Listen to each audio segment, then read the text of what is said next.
Hello everyone, it's Kai here.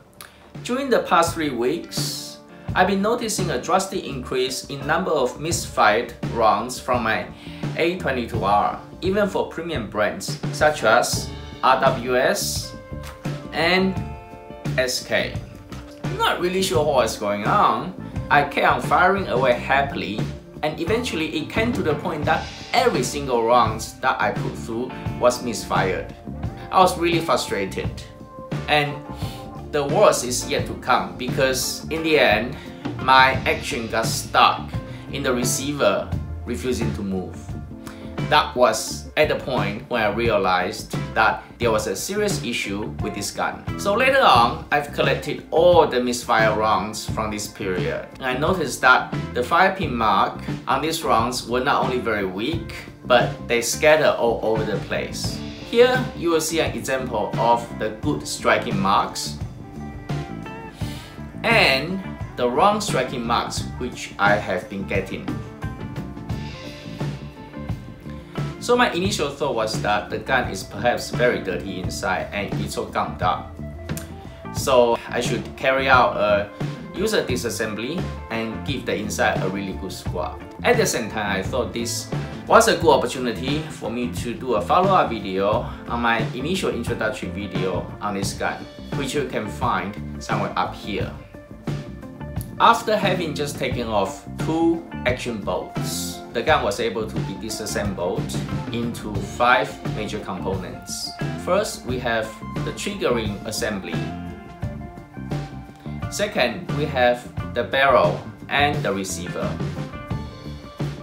Third, we have the stainless steel action, which consists of recoil spring, firing pin, and a dust shield.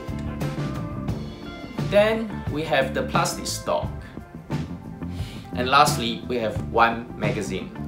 And now, this is an explosive view to show how everything fits together. So now, let's dive in and take a closer look at how these parts work together. This piece of stainless steel block is the action. The 2 holes at the back are used to accommodate the recoil spring assembly as well as the firing pin. Turning to the front of the action, we see the bolt face, and at the middle of the bolt face there is a firing pin hole which allows the firing pin to protrude and strike the rim of the cartridge once the trigger is pulled. To the right of the firing pin hole, we see the extractor, which is spring-loaded and fixed to the action through this small little pin here. On the side of the action, this hole is to accommodate the charging handle so that the action can be pulled and charged.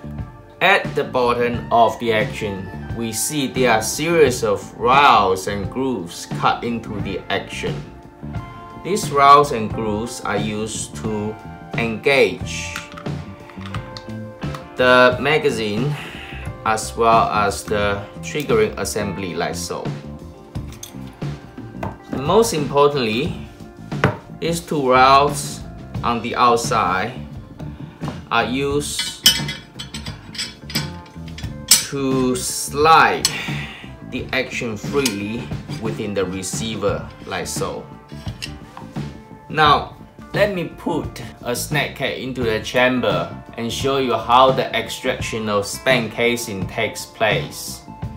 First, notice how there is a slope cut into the breech on the left side of the breech. So as the action closes, the slope pushes the extractor outward, and eventually the extractor latches onto the rim of the cartridge. And you can hear a click for that. Once the cartridge is fired, the blowback from the powder charge pushes the action backward. And since the extractor and the casing was already latched together, so the span casing is ejected, is extracted, and then ejected at the same time. Here we have the trigger assembly. I guess it needs no explanation that this is the hammer and this is the trigger. This piece here is the ejector, which kicks the spent casing out of the receiver. This little hook here is part of the infamous repeater handle. It works to stop the gun from being a true semi-auto rifle. As mentioned in my previous video, this is a unique adaptation for the Australian market only. This piece here is the magazine spring.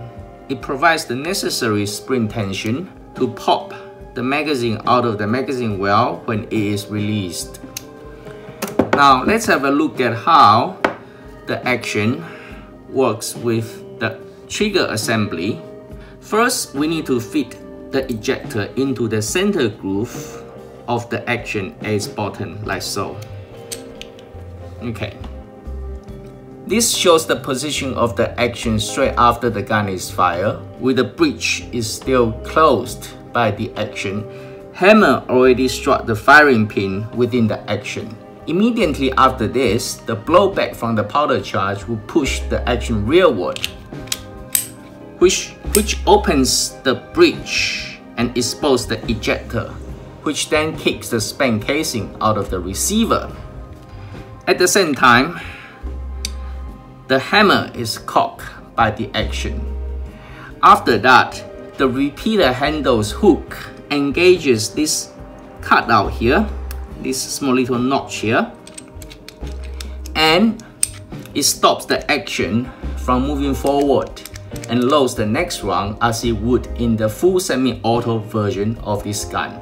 In order to fire the next round, the user needs to pull the repeater handle to retract repeater handle's hook, like so. This then allows the action to move forward, loads the next round into the chamber, closes the breech, and now the gun is ready to be fired again. Previously, a viewer had asked me if it's possible to constantly pull on the repeater to achieve the full semi-auto operation on this gun. Well, it turns out that Savage had already thought of this. As you can see, the repeater handle is linked to the hammer. When it is pulled, both of them are lowered at the same time. Therefore, when the repeater handle is pulled, the trigger cannot be operated.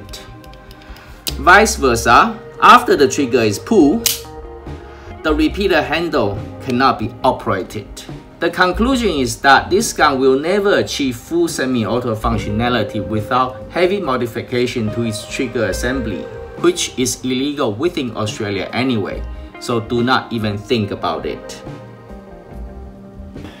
Okay, now that we have completely figured out this gun, let's go back to my initial problems. What was causing this gun to jam and to misfire all the time? Well, for those of you who own a A22 or A22R, you probably have already figured out the answer, but just keep that to yourself for the moment. For the rest of you, you will notice that throughout this video, I have shown you the action and the firing pin, as if there were two separate items. However, this was never meant to be the case, because the firing pin is never supposed to be seen outside of the action, as it is really supposed to be fixed permanently within the action by using a retaining pin through a hole at the back of the firing pin. And this hole is elongated to allow the movement of the pin in and out of the action to, strike the primer of the round.